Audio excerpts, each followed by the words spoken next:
Well, I'm thrilled to be back in this incredible Commonwealth with the proud, hard-working patriots of Lehigh Valley.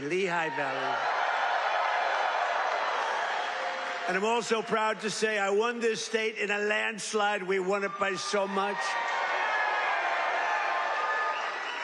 And remember, I had the couple of little statements, too big to rig. Make it too big to rig, because these people cheat like hell.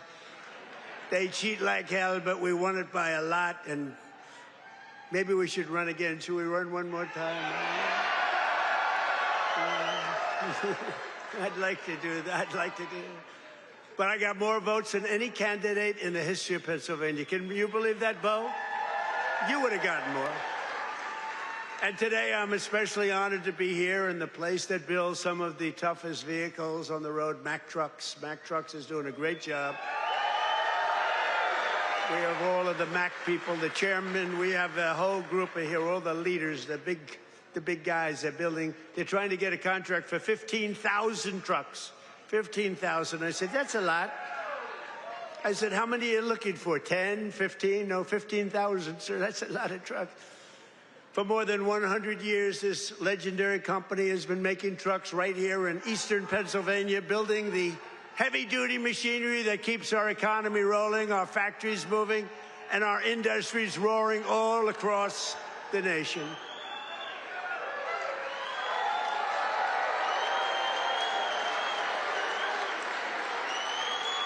And you are the men and women who put your pride and spirit into those beautiful words, stamped on every Mack truck that said, made in the USA. It's made in the USA. And I want to especially thank the president of Mack Trucks, Stephen Roy, who I just met, who's a great guy, a great patriot, very Republican, too, which I like. He's a very strong Republican. Stephen, where are you, Stephen? Stephen. We got to get a certain very talented congressman reelected. You know that. We got to get him. Where are you? Where are you, Mr. Congressman? We got to get you back in. Thank you, and thank you, Stephen. But a very special thanks to every single worker at this fantastic factory. The job you're doing here is incredible. And I know you're applying for a big one, and we'll see how that goes. We'll have to call up some people and see if it's good. If your price is right. Is your price right, Stephen? I don't know. Maybe we'll get it down a little bit. We'll get it down. 15,000 trucks. That's a lot of trucks. But that's what this is all about. It's greatness. You built this country, and you are the ones who are making America great again. We're the hottest country in the world. For decades, the workers of this Commonwealth watched globalist politicians let other countries rip you off and close your factories, rob your jobs, take them away to foreign lands. And then I came along. We stopped it very quickly. Then we had a rigged election. But they were so stupid, they kept everything going a little bit for us. And what we've done in the last year and a half, nobody's ever seen anything like it. They put America first, they put China first, they put illegal aliens first and everybody else first but you. But we put you first by a lot. But at long last, you finally have a president who is putting workers first, putting Pennsylvania first, and putting America first. We're doing that, and we're doing it like nobody's ever seen before. And starting on my first day back in office, and this goes all the way back to 2016, too, but right from a year and a half ago, nobody's ever seen anything like this. We're the hottest country anywhere in the world by a lot. But I stood up to the trade cheaters. They're cheaters and abusers and violators of the world like no president has ever stood up before. And now I'm standing up again because Iran cannot have a nuclear weapon, if that's okay. And we're doing quite well. I placed 50% tariffs on foreign copper, aluminum, and steel so they couldn't come in and steal your jobs. And sometimes even more than 100% tariffs. They weren't going to come in from foreign lands and steal your jobs. If they wanted to come in, they pay 100%, they pay 200%, they pay I don't care what it is. They're not going to steal your jobs, okay? And they stop.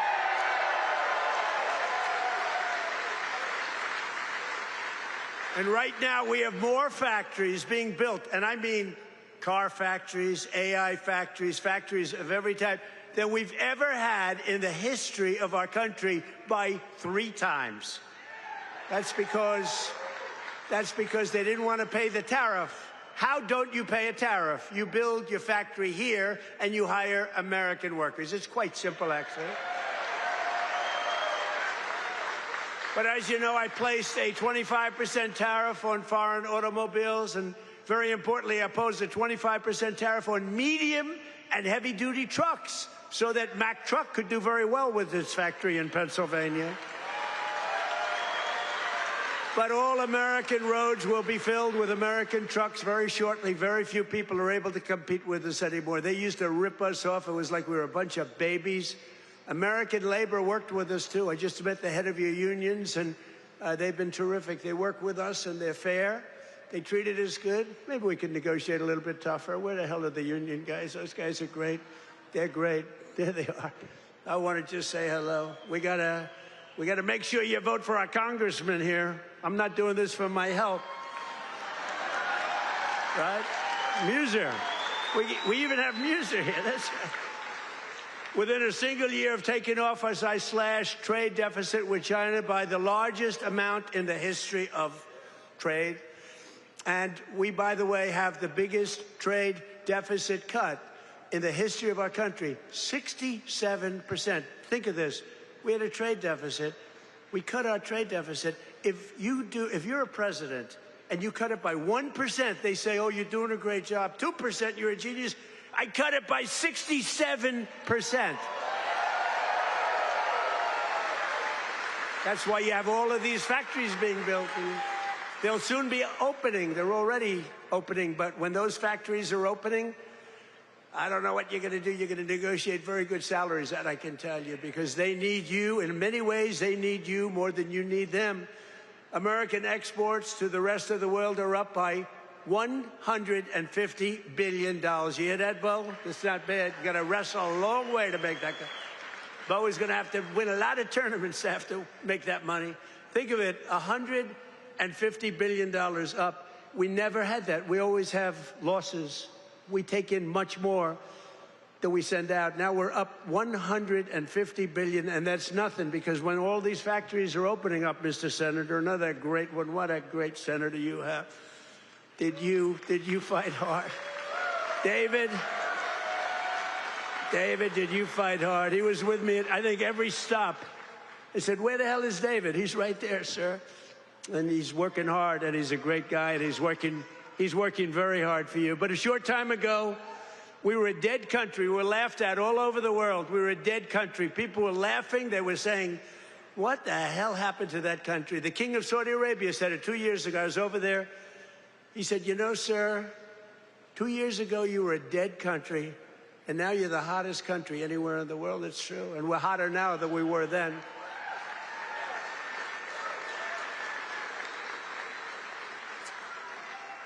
He then proceeded to announce that he's investing $2 trillion in our country, along with Qatar, along with UAE. Bahrain is investing, Kuwait's investing, but countries from all over the world, they're all investing in the United States. 2 years ago, they wouldn't even think of it. They thought we were finished. When I went to China 2 weeks ago, I met with President Xi, and we greeted each other, and he looked at me and he said, man, do you move fast. Because they thought they had us, but now it's really the opposite. We are doing numbers that nobody's ever seen before, so it's great. It's great. We had a great meeting. But as you know, we just achieved a historic peace agreement with Iran to end the conflict in the Strait of Hormuz. And by the way, yesterday, 19 million barrels of oil flowed out of the Strait of Hormuz, a very beautiful place. That's the most oil in the history of the Strait. No, it's never been any, you've never seen anything like that. It's called an oil gusher. And most importantly, we are ensuring one thing very importantly, because this is why I did it. I did it for this reason, 99% for this. Iran will never have a nuclear weapon, and they've agreed to that.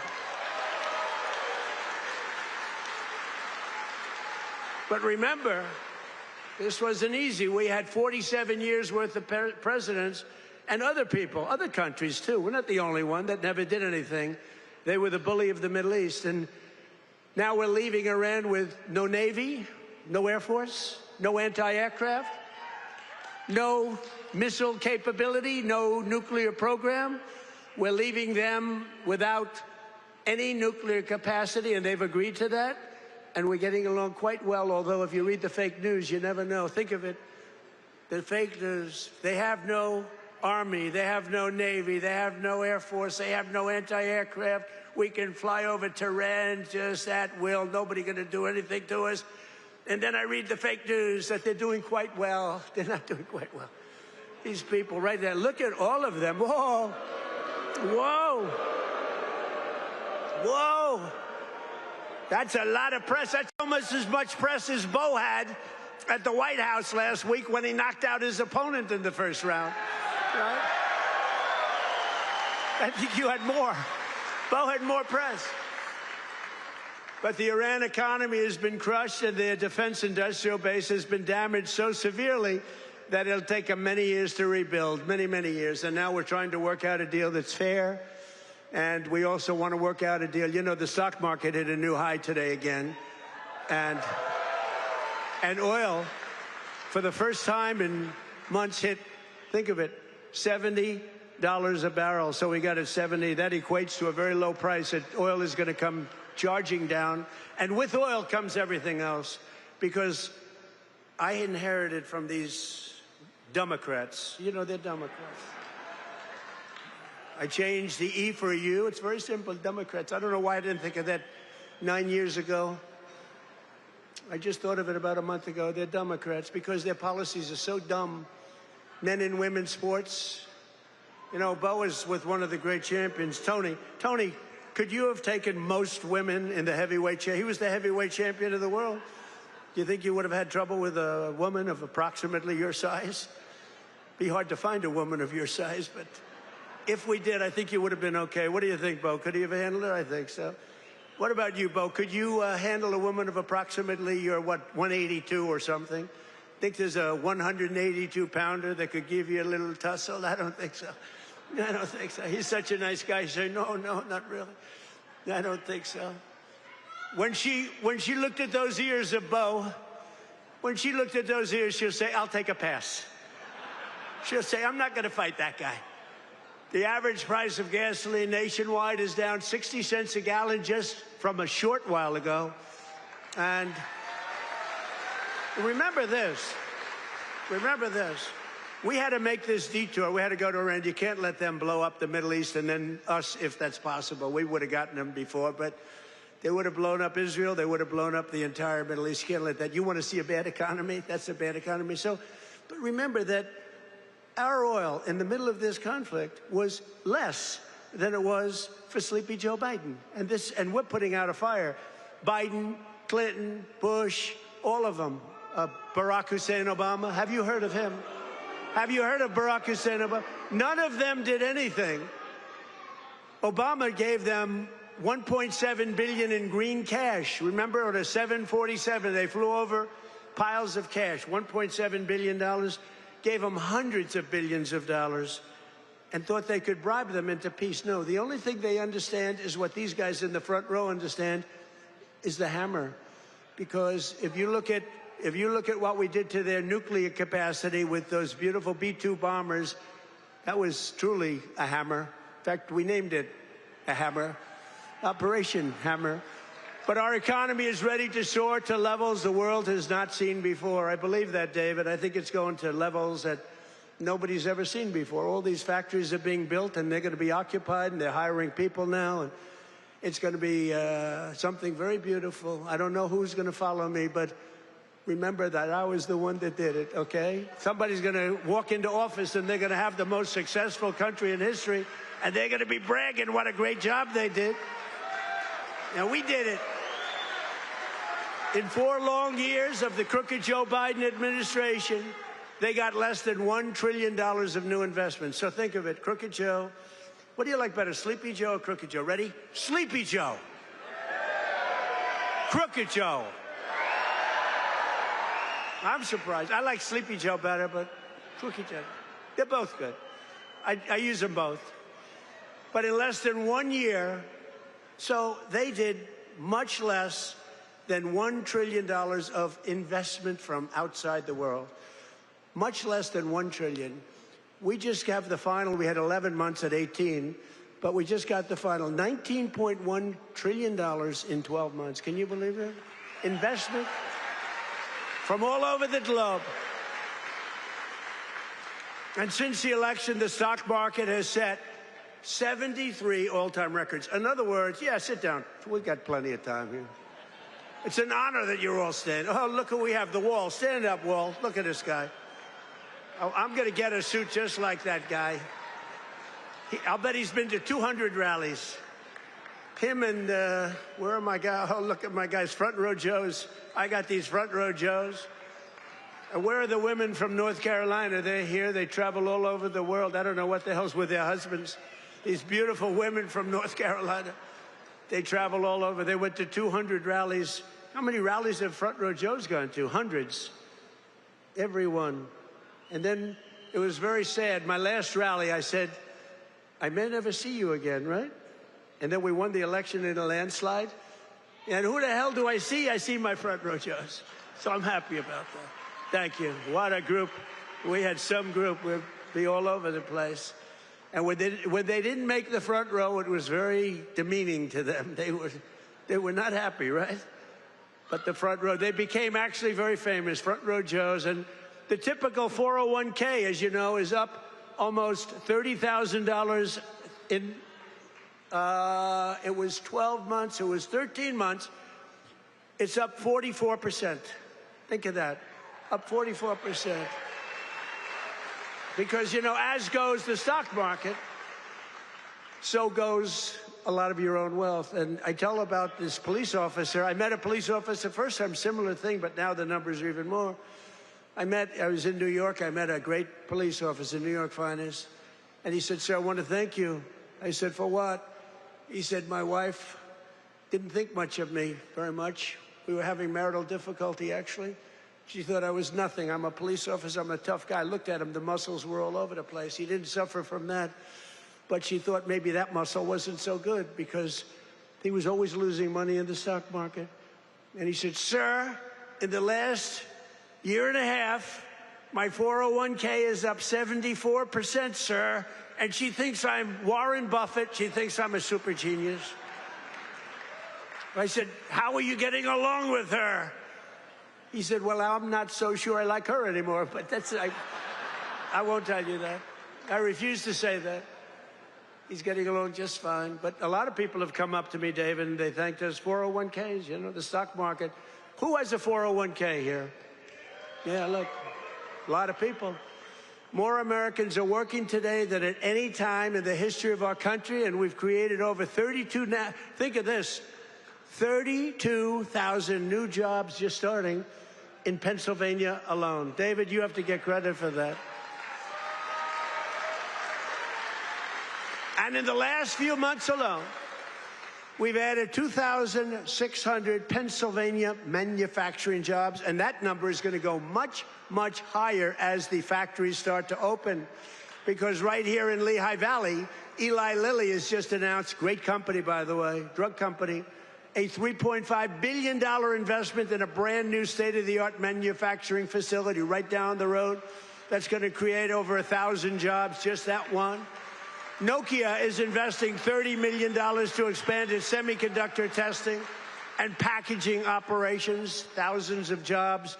And B. Braun has announced a $20 million expansion of its medical device manufacturing operation in Allentown. I love Allentown. I love any place that votes for me, which is the entire state of Pennsylvania, the entire Commonwealth. Never make the mistake of using the word state. Well, I'm not sure that people care, but the Commonwealth of Pennsylvania voted for us at levels that nobody's ever seen before, David, and you too, and we're proud of you because you had guts. This man had guts. He lost one time to a tough candidate, Then he did it again to a tougher candidate, and I tell him if he didn't win, his wife, who's a beautiful woman, would have left him. I'm telling you. Dina, she would have left him. So he had great courage doing it a second time. He was a very successful guy. He ran. Stand up, David. She would have left. I was so worried because he's a friend of mine, and that was a tough race. You know, he was running against a guy 24 years, and his father was in for like 30 years. That's a long time, and he had to beat him knowing the pressure. That's called pressure. Knowing his wife was gone if he didn't make it. She was gone to 100%. But he's married actually to a terrific woman. She probably would have stayed. I'm not 100% sure. And last year I saved a great American company, U.S. Steel, and we're keeping its headquarters in Pennsylvania where it belongs. And $17 billion has been invested by a great company in saving U.S. Steel. They were gone. I think they were closed up and they were ready to go. And now they're building factories like nobody's ever seen. They're expanding the operations and building a couple of brand new steel plants. They're up to over $17 billion, which is a lot more than they even told us, because they've fallen in love with this Commonwealth. They've fallen in love with your whole area, the people. I think they've fallen in love with the people more than anything else is what they told me, because they've done more than they said they would. And thanks to our great Republican majorities in Congress, last 4th of July, I proudly signed the largest tax cuts in American history. We gave you the biggest tax cuts in American history. Not bad. Not bad. We delivered no tax on tips, no tax on overtime, and no tax on Social Security for our great Pennsylvania seniors. No tax. And our tax cuts are projected to boost take-home pay for Pennsylvanians by an average of more than $10,000 a year per household. Think of that. Not bad. That alone should win us the midterms. We got to win the Muser. We got to win the midterms. Muser's another great guy. Stand up, Muser. Been with me forever. He was thinking about running for governor. I think he would have won, but he was thinking about running for governor. And I said, I want you to stay in Congress. I want you to stay. And we appreciate it. You've done a great job. But always remember, every single Democrat in Congress voted against our tax cuts. So think of it. All of those tax cuts and many more, they want to raise your taxes, not lower them. They voted against tax cuts. You know, all my life, I've sort of been political in that I found it very interesting. I was a very successful real estate person, but I love watching politics. And my whole life, I've watched politicians say, we will cut your taxes, we will cut. I never heard these people say, we will raise your taxes. This country has gotten very strange politically, especially with all the communists that are up for election. You know, you have communists. These aren't socialists. These are communists. And they're all up. How about the guy in Maine? He's got the Nazi stickers. He's got the whole deal, and they're trying to say that's a... So for 8 years, 10 years, they said Trump is a Nazi. Now they can't say that anymore because they have a guy with a tattoo on his chest. It's unbelievable. But they voted against no tax on Social Security. They voted against no tax on tips. They voted against no tax on overtime. And if they got into office, you will have all of those taxes and all of that money that you're saving, including the big savings on Social Security. It's going to all be terminated. You're going to have to start paying it. They want to pay it. I don't know what's wrong with these people. They voted in favor of the estate tax or the death tax on your farms and your businesses. You know, farmers and small business people, they love their children. If they love them, it's great. Most of the people love them. Some can't stand. I know people that can't stand their kids. They're not going to leave them 10 cents. But if you love your child, you want to leave your farm, especially from these farmers, it's born in them somehow. They want to have their children on the farm. The children don't want to leave, but sometimes they're land rich and cash poor. You know, I've known that expression too. I've oftentimes been land rich and cash poor. It's not a good period of time. And you die and you have an estate and they tax you at 40, 50, 60%. And they end up losing their farm, losing their small business. And in many cases, you don't read about this, they commit suicide. They actually go out and commit suicide because they're forced off their farm by a bank. They have to go out and borrow money from a bank. And they're forced to go out, borrow the money. They're unable to pay the loan. And the bank, even if it's a nice bank, they give them a chance, they give them another chance, and then they ultimately foreclose. They lose everything. And in many cases, they commit suicide. And I said, we're not going to have that crap go on. So you have no estate tax to pay on your small farm, small business, on your farms, your businesses. And you can, if you love your children, you can leave your farm or your small business to your child, and they're not going to lose it. If you don't love your children, then don't listen to what I'm saying, because it doesn't matter. If you don't like them, don't leave them anything. The hell with them. They probably deserve it. But think of it, the Democrats voted against the border wall. The border wall gave us the safest border. We have the safest border now in the history of the country. They voted against voter ID. You know why they voted against voter ID? Because they want to cheat. There's only one reason, Mr. Wall, right? Correct. Correct. Where do I get that suit? One day, I don't know if it's very presidential, I'm going to walk up in a suit with the design of the wall on it. I don't know. What do you think? I already have a lot. You know, I have a very elegant wife, and she says, darling, please, please, don't dance. It's not presidential. I said, but the people love it when I dance at them. And she said, please, please, the men and women's sports, please don't do the weightlifting thing. And don't do the swimming thing. You know, the weightlifter where he goes up, and the record stood for years and years and years. And this young lady, she's trying out for the Olympics, and she's going to do it. And the record stood for 19 years, and they put 1/8 of an ounce on one side, 1/8 of an ounce on the other. They have to understand, Melania, who's now a movie star, she got the #1. Can you believe she hit big with a movie? That's not good. There can only be one star in a family. Please remember that. But they put a little 1/8, like a feather on one side, a little bit, just to break the record. The parents are sitting right there where Big Bo is.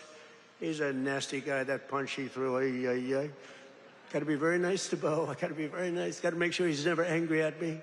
But she said her parents are right there in the front, and they're so proud. The father's not so proud because he knows she's not going to do it, because she's a woman. It's a lot of weight. The mother, though, is screaming, darling, I love you. Do it. And she gets over the weights, and she stands, and then she gets him, and she gets him. And the mother's screaming, darling, I love you, darling. Go. And the father's looking, saying she has no chance. And she's like this, you see it? Drops him.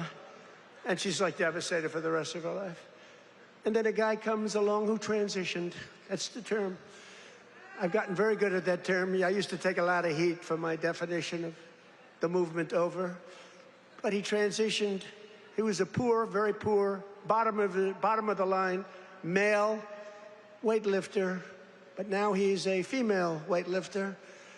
And he looked at the amount. I think it was like 210 pounds or something like that. Well, that's a lot for a woman, but not that much for a man. You could do it with one hand. And he goes, looks down at the weight.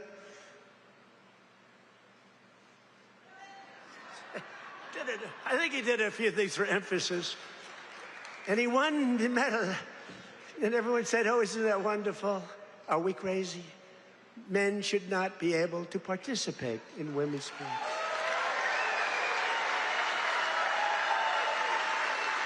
Right? That's a 99% issue. Do you ever hear the fake news? They say, that's an 80-20 issue. No, it's not. It's 99-1. You know, I've been doing politics now for 10 years. Not that long, considering I've won 3 elections. You know, so we're done. But we did great in the second one. It was a rigged deal. But pretty short. But with all of that, and all of the time I spent speaking to people, they say, sir, could you cut taxes on this? Could you get me a tax deduction on a car loan? I did that. By the way, I did that. If you borrow money to buy a car, you got to do all these things. They asked me for hundreds of things. Not once did anyone ever come up to me and say, sir, please, this is so vital. You have to be able to have men play in women's sports. Please, sir, could you pull that off? I've never had anyone ask me for that. So I say it's a 99-to-1 issue, not 80-20. The fake news back there, they say, oh, that's a tight issue. But I don't like talking about it because I want them to continue on with that. I want them to continue on with the, they're in favor of the mutilization of your child for transgender purposes, the mutilization of your child. And I would say politically, it's a very good thing to run against a person that's in favor of that kind of stuff. So we let them, we don't bring it up during off-political seasons, but we have a political season coming up. And they'll be doing all of that nonsense, and they're going to lose a lot of elections. And now, if you look at New York, we have all communists running. They're all excited. They're going to win their primaries, but I can't imagine they can beat a normal Republican. So I think it's a good thing, Muser. What do you think? I think it's a good thing. Wouldn't you like to run against somebody like that? Well, Shapiro's not that much better, to be honest with you, but I won't say. They're all being forced. They're all being forced. A guy like Shapiro, he's going to be forced to the left. Otherwise, he's not going to get the nomination. But they voted against proof of citizenship. Think of it. We'd like to have proof of citizenship. You walk into the voting booth. Would it be okay, sir, if I looked at your citizenship? How dare you ask me for my citizenship? You know, in California, if you ask that question to a voter, you are criminally liable. In other words, they can put you in jail. If you say, sir, do you have proof of citizenship? They put you in jail if they ask that question. You're not allowed to ask that. Did you know that? It's the craziest thing I've ever seen going on. Hey, did they screw the kid, Pratt? Boy, he's leading, and all of a sudden he's lost. And it was sort of interesting. The election, you ever see an election where they're 2.5 weeks in? An election that takes weeks to count the votes? But after the evening, it looked like he was going to win or certainly be in the runoff. And then I started hearing rumors as the days went by, days and days went by, that Pratt is fading. He's fading. I said, they rigged the election. And then lo and behold, he didn't qualify, even though he was so far up in the third place person that it was almost impossible, and he didn't qualify. And then it started happening with the next candidate, Steve Hilton, who's running for governor. He was up in front, just about leading, no problem. And all of a sudden, about 4 or 5 days after, this is after the election's over, they said, Steve Hilton is starting to lose votes. I said, here we go again. And I called up the U.S. Attorney in California. They said, we're going to have a number in the next week. Next week. I called up the very powerful, very good U.S. Attorney in California, and I said, do me a favor. Take a look. They're trying to steal that election, too. I guess they called up. They said, this is the U.S. Attorney call. We have your great U.S. Attorney here today, by the way, and your assistant U.S. Attorney. They're doing great. David, thank you. But so over the next week, he was definitely going to lose, but the U.S. Attorney called. We want to check your votes. About an hour after the call, ladies and gentlemen, Mr. Hilton has won. So had I not made that call, Steve Hilton would right now be watching the election from home. So I don't know, he would have a great chance, but the election's totally rigged. California's totally rigged, all mail-in ballots. It's a disgrace. We got to pass the Save America Act, okay? Got to pass.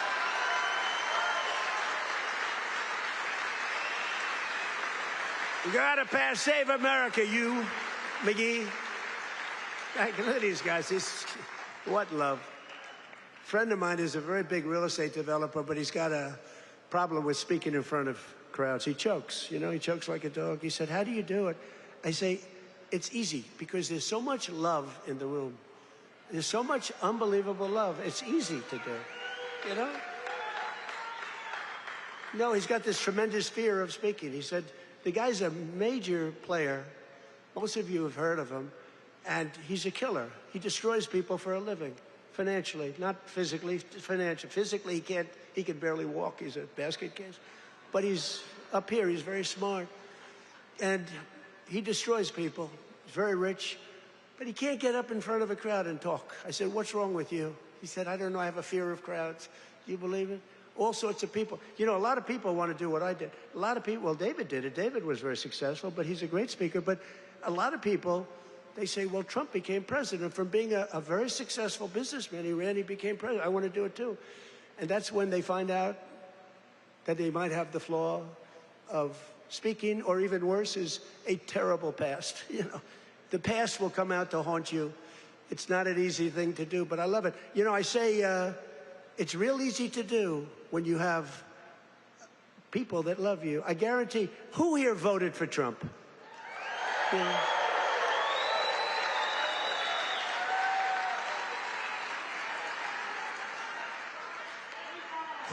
Who didn't? What? This is dangerous, so don't raise your hand. Think you're going to be cute, because you might be in big problem. Then they'll blame me for causing problems. Who did not vote for Trump? Young man, he wants to be. He's a young man. He thinks he's being cute. As he gets pounded on. Now he just said no. I did. I was the first. He said I'm the first in line. But the Democrats voted in favor of Iran having a nuclear weapon, and they voted against military spending.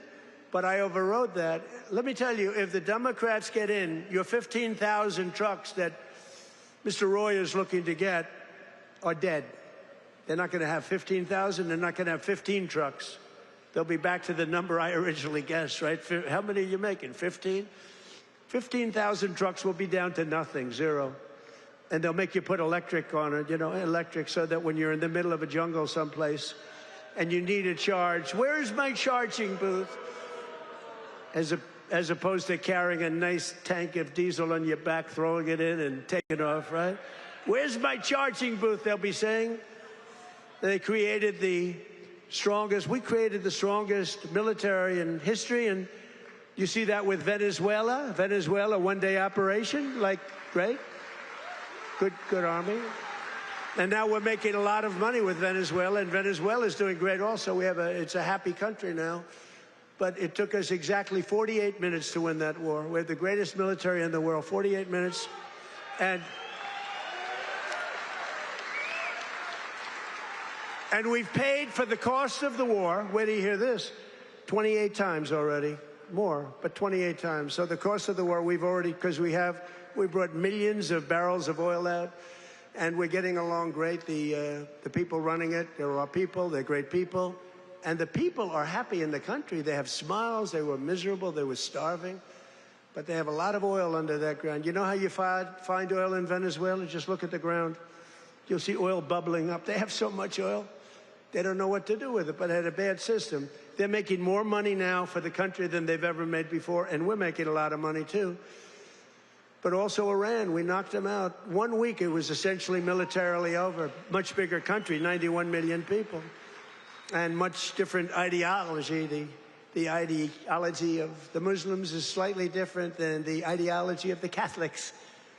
We have the Catholics and the Muslims, slightly different.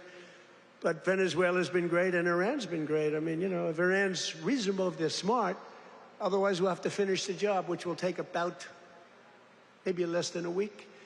But they're going to be okay, I think. They're going to do what they have to do because we want to have it done. But they voted against lower energy prices, the Democrats did, and then they went on to create the highest energy prices that we've ever had in the history of our country. People don't realize that. Much higher than ours during a war. They had the highest inflation in history. The highest inflation in history, they say 48 years, but that's sort of history as far as I'm concerned. And they were absolutely terrible on affordability. Remember, I got here, my first day, the fake news is screaming at me, what about affordability? I'm only here 1 day. Remember, eggs were up about 5 times higher than they ever were. And we have prices are coming down right now at levels that you've never seen. And now with oil crashing, you're going to see something really amazing. And to top everything else, they let 25 million people into our country, many of them criminals and thugs and people from mental institutions and drug dealers. They even let 11,888 murderers into our country. Murderers, 11,888, more than 50% of which have killed more than one person.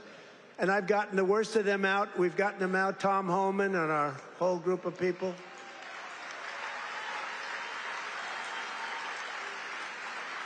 But the Democrats want open borders, and they want them all to come back in. You can imagine that. The people of this Commonwealth We'll never let that happen again. What they allowed to happen to our country, we can never allow to happen again.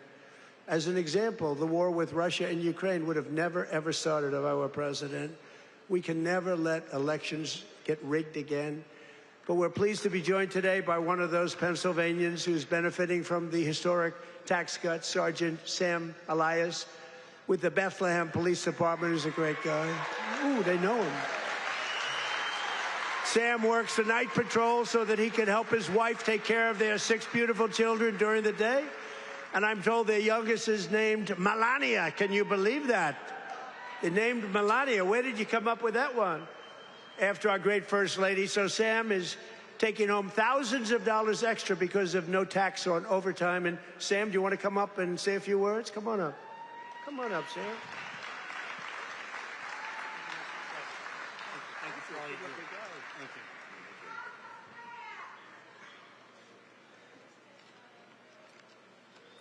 Thank you. Thank you. Good afternoon, everyone.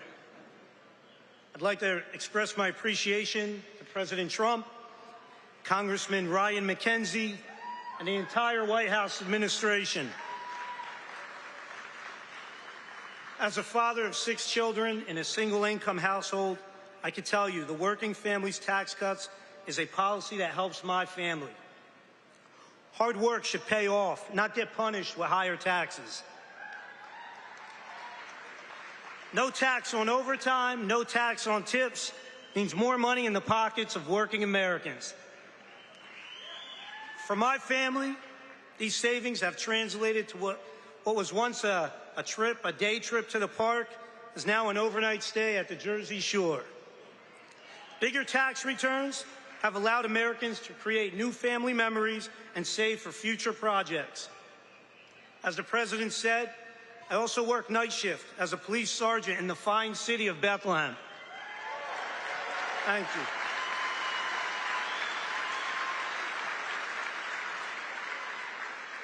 A shortage in police recruitment has left our department depleted of officers. Our officers get called out for overtime to cover these shortages. Some pay periods, officers are working over 40 hours of overtime. That's why I'm grateful for no tax on overtime. Thank you, Mr. President.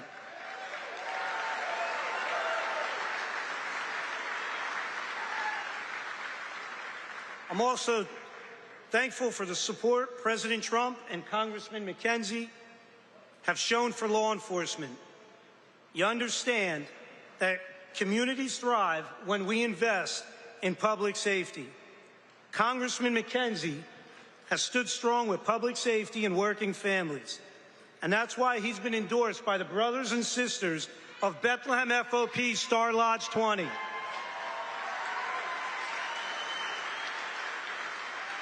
Congressman McKenzie has been on the front lines in supporting public safety.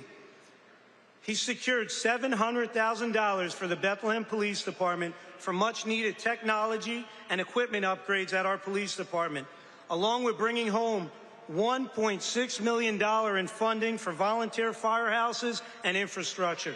Thank you, Congressman.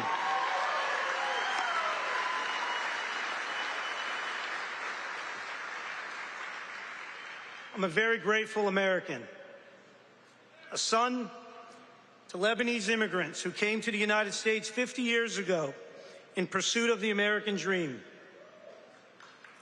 My 80-year-old father is here with me today.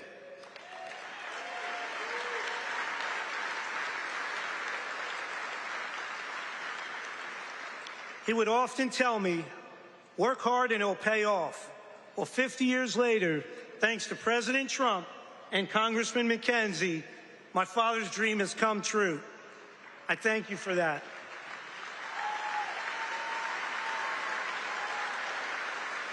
Thank you. Additionally, thank you to President Trump and your entire administration.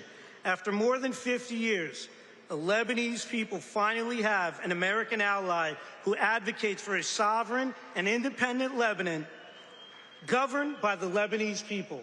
Thank you for that. Mr. President, you have the support of almost 20 million Lebanese people worldwide.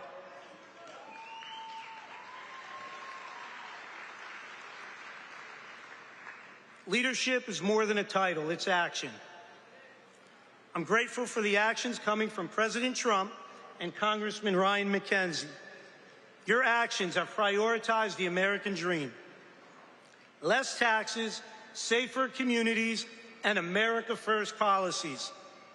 I thank you, President Trump. Happy belated birthday, and happy birthday to the United States of America. Thank you, and God bless. Thank you, Mr. President.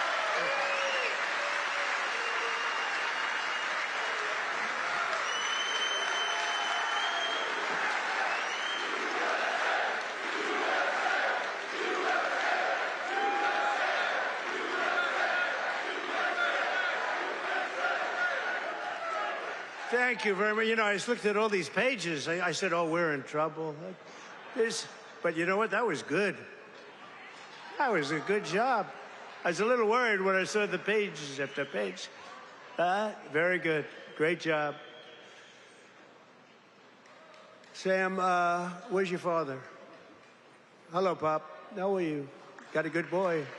Got a good boy. Yeah, taking care of your people.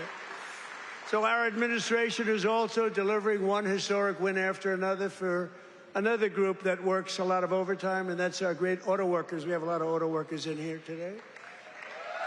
But just as I promised, the UAW workers, and we did great with them. You know, Republicans, I don't know, for whatever reason, they don't do like I do.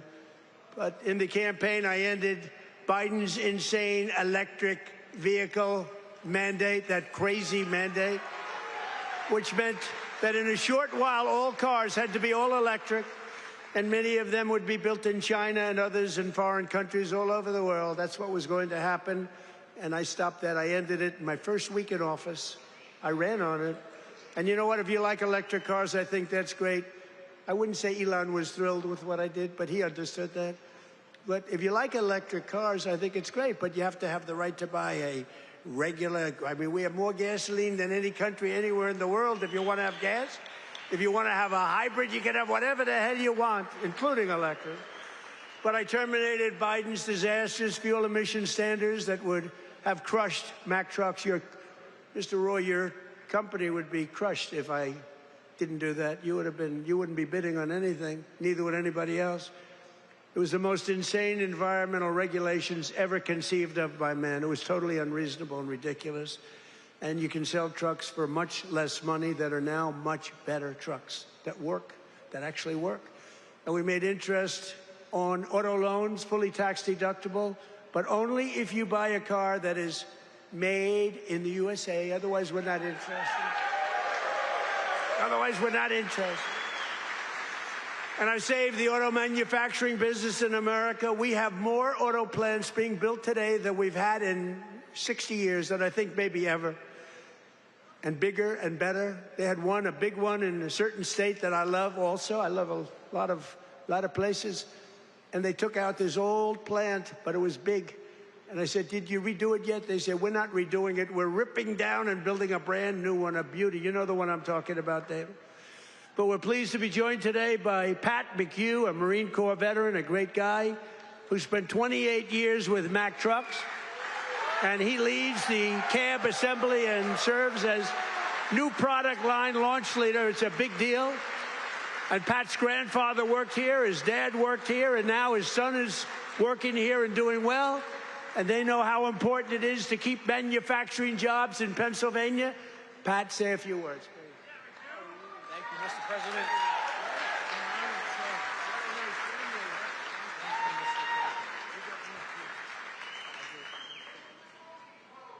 Wow. Good afternoon, Mr. President. It is a profound honor and privilege to have you here with us today to help celebrate the upcoming 250th birthday of our America.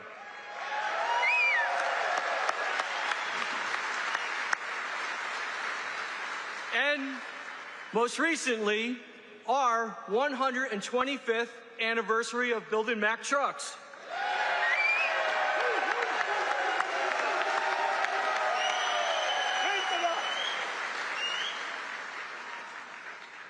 My name is Patrick McHugh, Jr., and I am a proud Marine Corps veteran.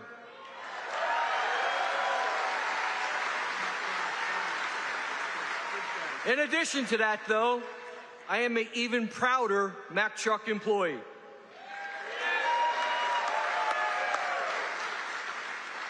Standing here with me today is my father and my son, both Mack Truck workers. Together, they have a combined 78 years working experience building the greatest trucks on earth.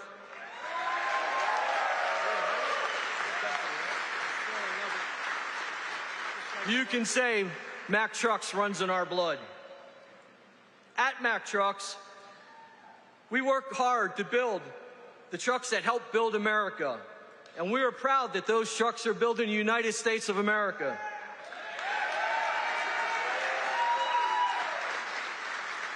Along with our UAW colleagues, we're open for business and we're producing the best quality trucks we ever have. On behalf of our entire team, we warmly welcome you to our plant, Mr. President, home of the finest trucks in America, built by the most skilled and dedicated workforce in the trucking industry.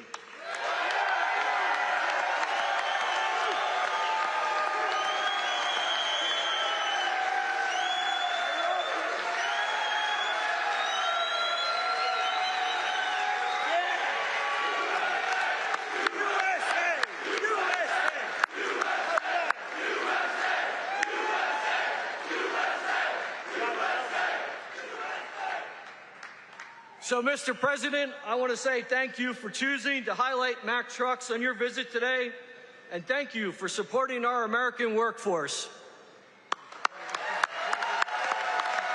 Thank you, Mr. President.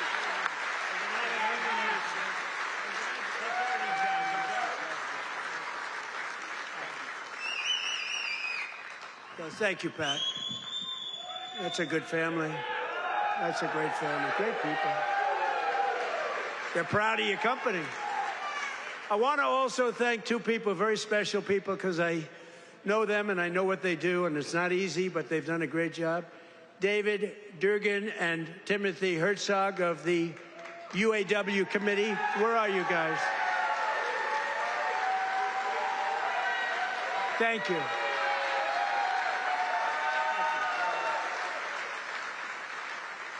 They do a good job representing you.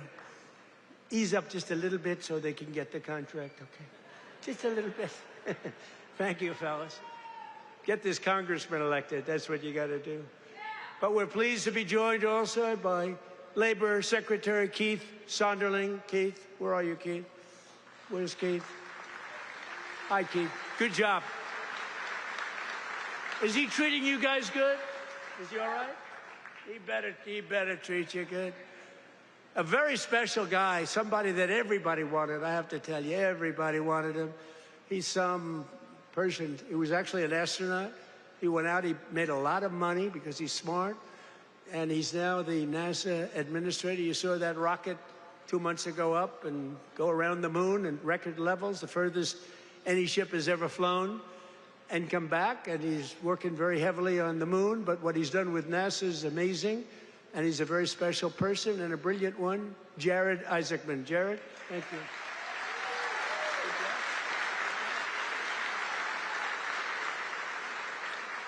Great job. As well as, I introduced him a little bit only by the name David, because he knows me, and I know him by David. But David McCormick is your senator, and he's a brilliant person, brilliant businessman. And he loves the Commonwealth. He loves Pennsylvania, and this is where he wanted to be. And he had a rough, I told you, he had a rough fight. This is a rough beating, like 24 years, and a father for 24 years. I don't know. I said, I don't know. You sure you know what you're doing, David? But you won, and you won easily. And I'll tell you what, you have a great senator, one of the best in the country. So I just want to thank you very much, David. Thank you. And 4 warriors for Pennsylvania in Congress. These are warriors. Lloyd Smucker is here. Lloyd, thank you. Thank you. John Joyce is here. John, thank you. Dan Muser is here. Thank you. And these guys are all in good shape, but we got to get Ryan McKenzie elected. We got to get Ryan. I'm not here for them. I'm here for him. We got to get Ryan elected. Run up here, Ryan, fast. Nobody wants to hear you. Come on, just run up.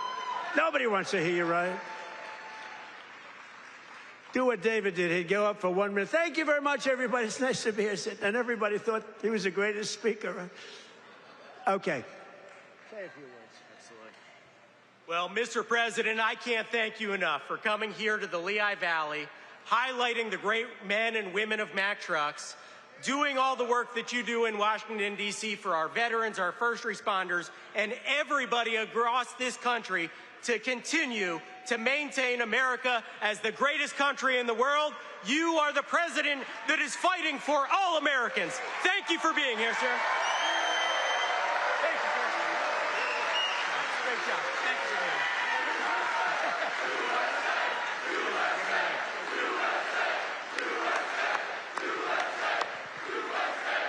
That's great. Wow, that's great. He learned something from you, David, huh? That's great. We also have one of the greatest writers anywhere in the country who knows more about the Commonwealth of Pennsylvania, I think, than anybody. She's a terrific person. Right from the beginning, she said Trump is going to win, therefore I like her. She said Trump is going to win in 2015. In fact, she wrote an article in 2014. She said this guy Trump should run. I hadn't thought too much about it. I was having a lot of fun putting up buildings, but she was very early on, and I really mean it. I don't think there's anybody that knows more about. They used to call it the Rust Belt. I call it the Money Belt now. It's gone from the Rust Belt to the Money Belt.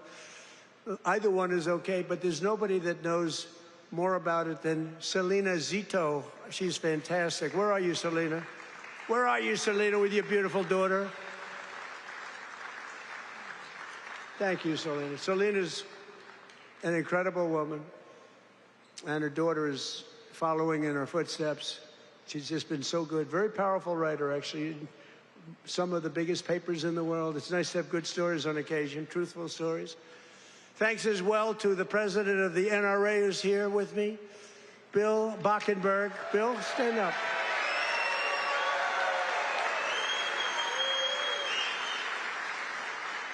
And they always give me their endorsement because I saved the Second Amendment, and you think it's easy.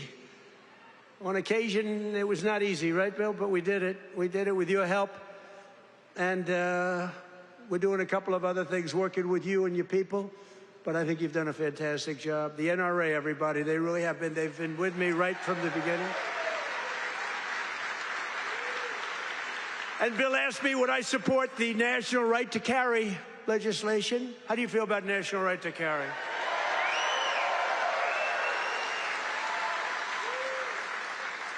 That's my free poll.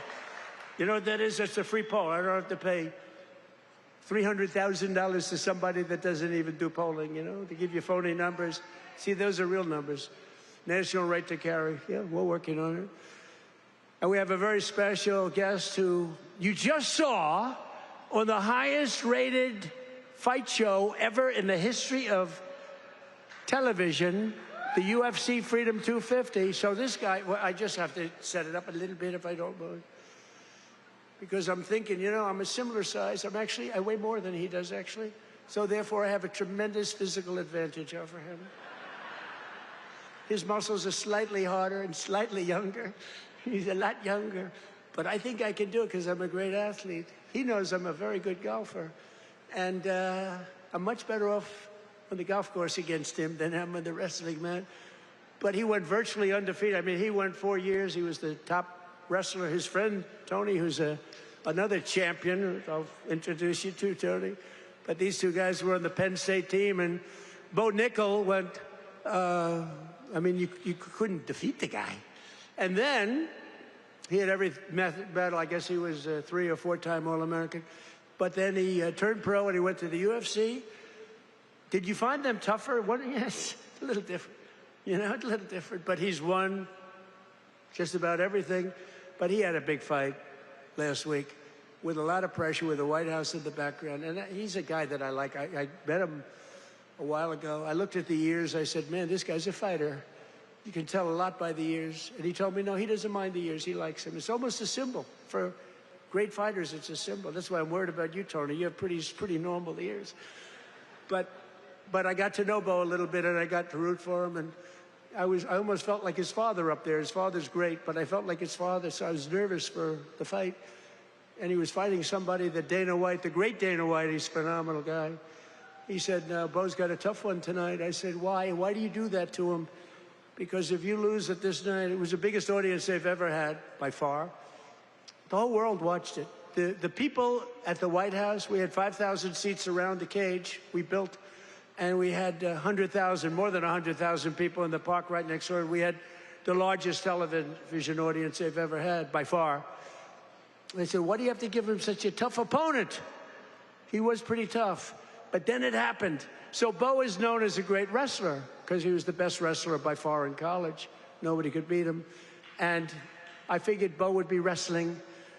But no, he wasn't wrestling. He was punching. I said, Bo, grab his legs and start wrestling. That's what you do. But he didn't do that. He didn't listen to me. And he got a shot off that was brutal. And in the first round, right, knocked him out. He was really knocked out. Great fighter. The guy was a great fighter, is a great fighter. So I just want to thank, he's from Penn State. He loves Penn State. He is the NCAA wrestling champion. And just fantastic. And his friend, and you probably know, is also, I think you were roommates, right? That's a tough room. I wouldn't want to fight these two guys.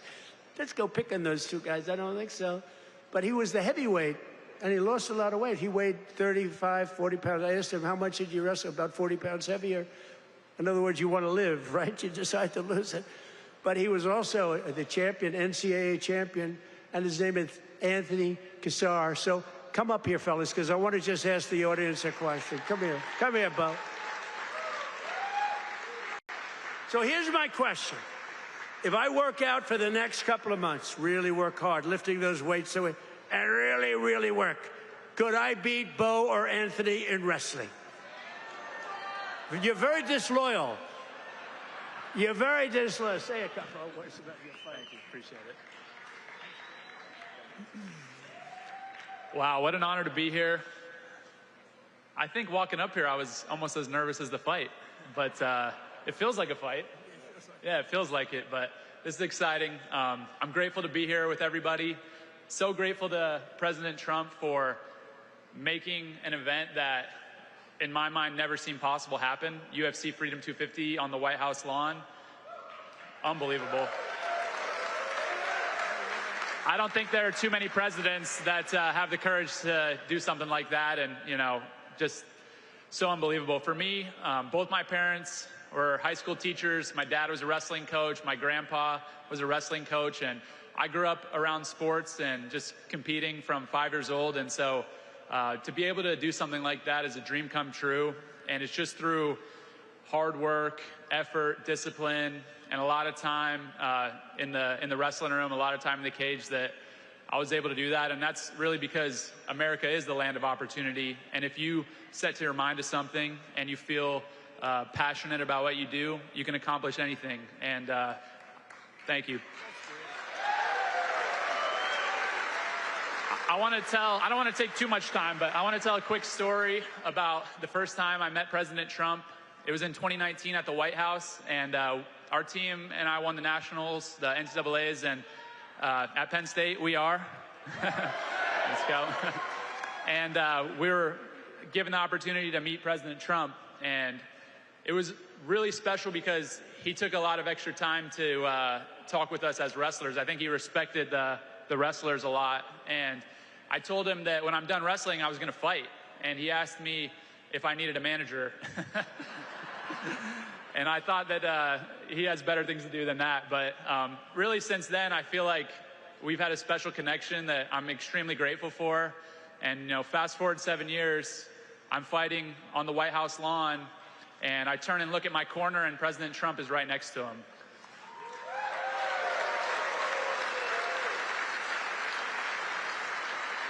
And so it really felt to me like he was in my corner. I know that was something that was just so special. And I feel like just incredibly grateful. And overall, the whole week of the experience, everything, the word that kept coming to mind and the emotion that I kept feeling was gratitude. And I'm grateful for President Trump, grateful for all my friends and family and supporters, and I'm grateful to be an American, and it's the best country on earth, and God bless you all.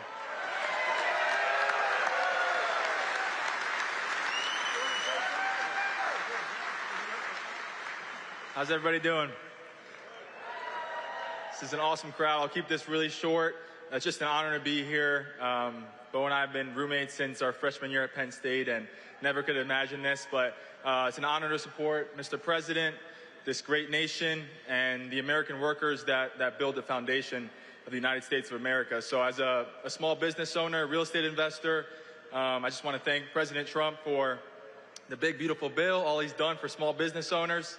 And most importantly, I pray that God will continue to bless him and guide him to lead this great nation. And God bless all of us. Thank you.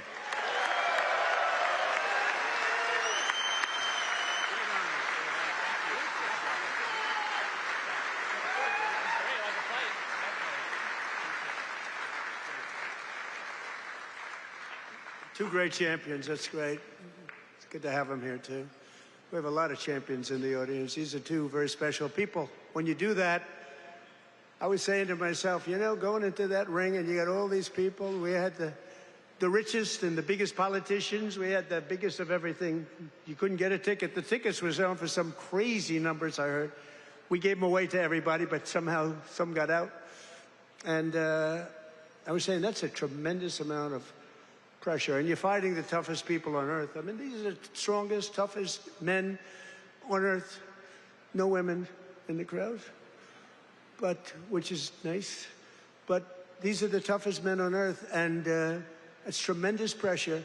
And you know, the muscles, you got the muscles, you guys, you got the big, strong muscles, but you got this muscle too, because it takes much more than just the normal muscle to win those matches. I mean, the strategy and the genius that goes into it. It is a genius. A lot of people wouldn't understand that. But there's a genius. There's a genius in sports. But there's a great amount of courage and power that you have that a lot of other people don't have. So congratulations. Really, great job. Great job. Good to have you here. In everything we do, we're once again fighting for the people of Pennsylvania, and that includes our amazing Pennsylvania oil and gas workers. And I ended last administration's war on Pennsylvania energy, and I signed an order to drill, baby, drill. That's what we did. Right, David? And you helped. The United States is now the #1 producer of oil and gas on earth, larger than Russia and Saudi Arabia combined by a lot. Think of that. Who would have thought that? We were in 4th place. Now we're larger than, and that doesn't include Venezuela. Include Venezuela once, because it's essentially should be included. I also ended the war on clean, beautiful Pennsylvania coal. In fact, in my administration, you're not, because you know coal was dead. China uses it. Other countries, very successful countries, use it. The unsuccessful countries use wind, those beautiful windmills that blow around and round and don't do anything except cost you money. Every time it goes around, you lose $10. It's supposed to make money with energy, not lose money. No, wind is every country that's using wind is a disaster. Every country that's using our beautiful substances from underground are doing very nicely, thank you. But in my administration, you're not allowed to say the word coal without preceding that word with the words clean, beautiful. So you say clean, beautiful coal. And I have Secretary of the Interior, Doug Burgum, who's fantastic, and Chris Wright. And they made a speech about coal, and they mentioned coal like 50 times in the speech. It's all about coal. And they kept saying, clean, beautiful coal, clean, beautiful coal. I said, no, it's enough. It's enough. But we're not allowed to use the word coal without saying, because what they can do with coal today is amazing. It is clean. It is beautiful. They can clean it. And it's a very powerful form of energy. And if you look at China, they're building 57 coal plants throughout, big monster plants all over their country. And then we're not supposed to do that? No, we're doing that. Clean, beautiful coal. We've invested over $1 billion to save dozens of coal mines. We've saved them. They were ready to close, and some had closed. and more than 100 coal power plants, including the Keystone and the Conemaugh generating stations right here in Pennsylvania, as you know, are really moving now and employing a lot of people. They were all getting ready to close up. They were essentially closed. We're working hard to lower the cost for all consumers, and we want powerful energy. Under my administration, the most favored nation agreements on drug prices that we just did are delivering the largest prescription drug price cuts in history, with numbers like 400, 500, and even a 600% reduction from where it was. Think of that. That alone should win us the midterm. And the fake news back there refuses to talk about it because they know how good it is, because they can't produce it. They've been trying to do it for years. Favored nation. We paid the highest drug price in the world by far. As an example, for the fat drug, which Bo and Tony don't need to take, but a lot of people are taking. Who takes the fat drug? So in New York, think of it, it was costing a fortune. Many, many times it was costing $1,300, and in London it was $87.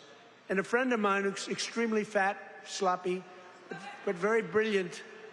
He's a brilliant businessman, but he's a slob. There's no question about it. Very neurotic person, which you need sometimes to be successful. But he called me up. He used to call me Donnie. Donnie! Now he calls me Mr. President. That's a sign of great respect. But he said, President, I just came over here and I bought, I won't say Ozempic or whatever the hell it was, but I bought the fat drug. I said, I didn't know you used it because it's not working. And I used him as, he's begging me not to use his name, so I won't. But he's a very successful guy. He's actually a pretty well-known guy, brilliant business guy, worth a lot of money. And he checked. He just, you know, he said, well, how come in London I just sent out and I'm paying $87, and in New York I'm paying $1,300? I said, because that's the way the prices are rigged. And it's rigged, the whole world is rigged against us. And I said, but you know what? You brought it out better than anybody could bring it out, because I've been looking at it. They all said it was impossible to do. And I went to the drug companies. I said, well, it's not going to be any more. You're going to raise their price a little bit. You're going to lower ours a lot, because the world is bigger than us. So it really worked that way. And they said, well, we'll do it. They were very unhappy, but they knew I wouldn't get it from the countries, because you had to get it from the countries. Then I went to France. I said to a very nice man named Emmanuel Macron, I said, Emmanuel, you got to raise your prices on drugs. Of course I will not do that. Why would I do that? Because it's unfair. We're paying 10 times more than you, and you're going to have to raise them a little bit. We're going to drop ours a lot. He said, no, no, I will not do that. I said, yes, you will. He said, I will not do that. I said, yes, you will. We're putting a 100% tariff on all wines and champagnes coming into the United States. He said, yes, I will do that. I promise. And I had the same conversation with Germany, with every country, with UK. Every single one of them within 5 minutes agreed to do it. Nobody could believe it. And they agreed to raise their price, and we have gotten the biggest price reductions in the history of drugs, medical. Nobody's ever seen anything like it. So instead of paying $1,300, you'll be paying about $175. Nobody's ever done that before. And this is on many, many drugs. A pill that sells for $10 in London and selling for $150 in Texas or any place, it's all the same in the United States. They basically discriminated. So now instead of $10, it goes to $20, because again, the world is a big place. And we would bring ours down to 20, from like 150 down to 20. This is the kind of price reductions you're getting. Go to Trump.com, by the way. And I didn't name it. That was Bobby Kennedy that did it with Dr. Oz. Everyone thinks I named it. I did not name it, but that site is through the roof. And these are the biggest price reductions in the history of our country for anything having to do with drugs, prescription medicine. So that alone should win the midterms. And there's a real chance that they would end it, because they're totally controlled by these foreign countries, the Democrats. So starting next week, weight loss drugs will be available for just $50. Think of that. For seniors who previously had to pay $1,200, $1,300, $1,400, couldn't pay it. Think of that. Now, they don't want to write. Look, they turn the cameras off when I talk about it because they don't want good stuff for us, because they don't want us to win elections. And why, I don't know. Why they want to have people pouring into our country, why they want to have high taxes, why they want to have all of these problems that took place over the last 4 years of the last administration, one of the worst administrations in history. But the other ones wouldn't be much better because they have all of these crazy policies. They've gone communist. But just over 1 year ago, we inherited the worst border in history. But I quickly turned it into the most secure border in the history of our country by far. Almost nobody is able to get in.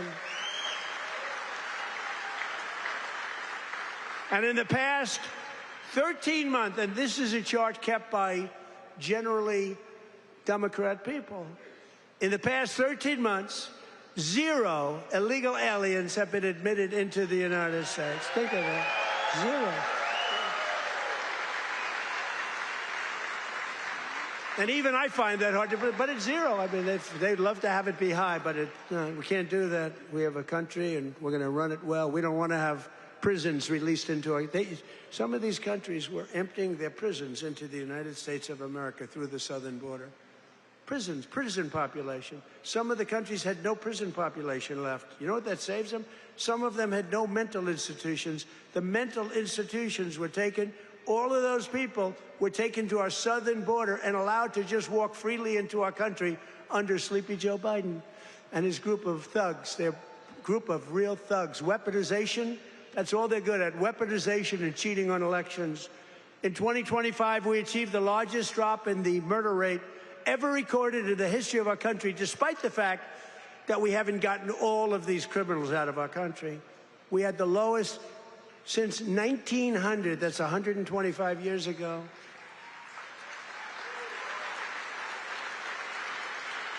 And we cut the flow of fentanyl across our border by 56%. That's a big number.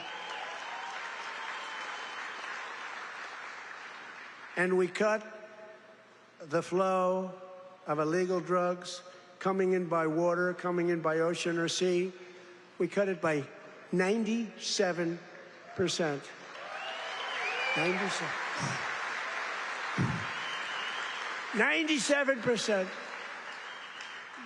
It's very drastic, but people aren't traveling that way too much anymore. We have the most powerful. I built the military in my first term.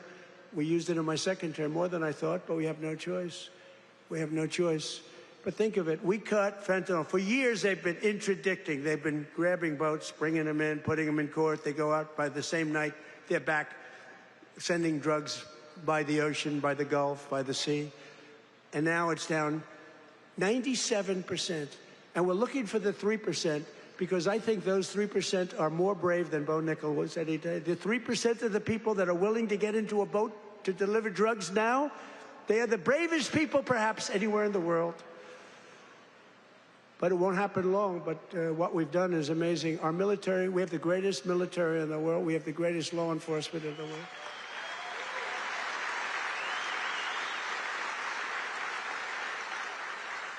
And we have the highest number of recruiting. So a year and a half ago, it was headlines. Nobody wanted to join the military, the Army, Navy, Marine. Nobody wanted to join any of them. Air Force, Space Force. I love Space Force. Coast Guard. Nobody wanted to join any of the military. They had tremendous recruitment problems. And even it carried over to the police. You have great police here. The police and the fire departments. Nobody wanted to do anything with the name America, anything with the uniform. And today, we have the highest recruitment, the most successful recruitment. Every single slot is filled. And that includes, they want to be policemen, and they want to be firemen and women. So we went from the least successful in our history, David, to the most successful in the history in terms of recruitment. It was very embarrassing. A year and a half ago, 2 years ago, and it all happened from November 5th. That's when we won the election. From November 5th on, everybody wants to be a soldier. Everybody wants to be in the Army, the Navy, the Marines. They want to fly the jets in the Air Force. The Coast Guard is hot. Everything's hot. And, of course, Air Force. You know, I started Air Force. That was a part of the Air Force. Space Force was part of the Air Force. I said, no, it's got to be separate, got to do its own thing, and it's become. So we were in third place 4 or 5 years ago, and I put it in. We were losing to China and to Russia, and now we're totally ahead of both of them, like at numbers that they can't believe. Space Force could end up being one of your most important.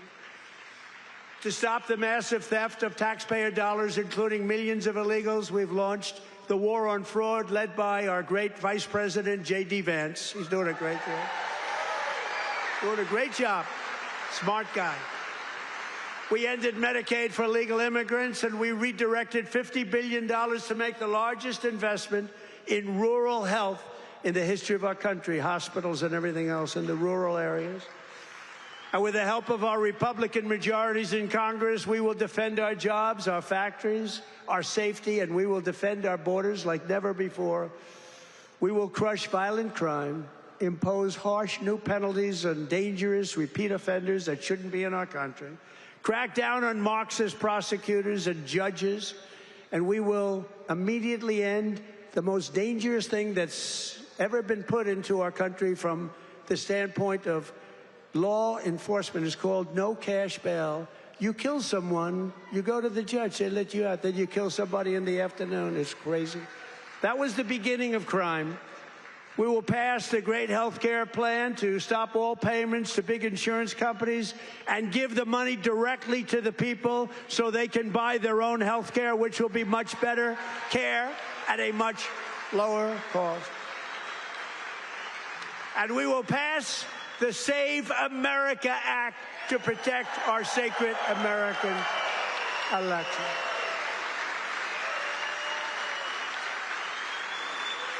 And in the Save America Act, it's very simple. All voters must show a photo, voter ID. Very nice. May we see a picture, please?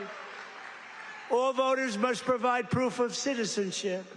And there will be no mail-in ballots except for illness, disability, military deployment, or travel. And we will also, in that same bill, enshrine in permanent law no men in women's sports and no transgender surgery for our children. So together, with the help of patriots throughout Pennsylvania and all across the land, we will make America powerful again.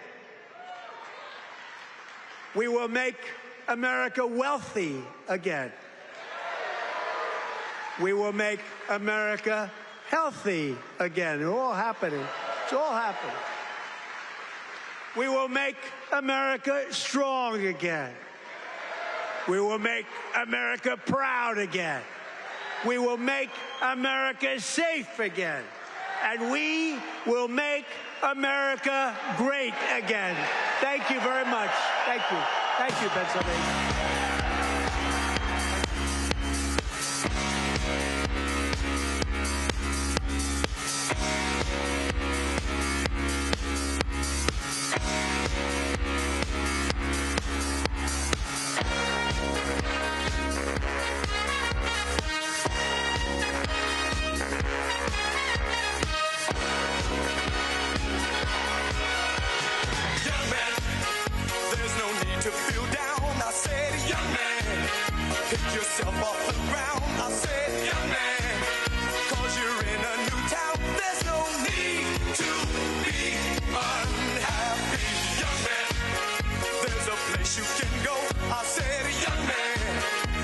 Short on your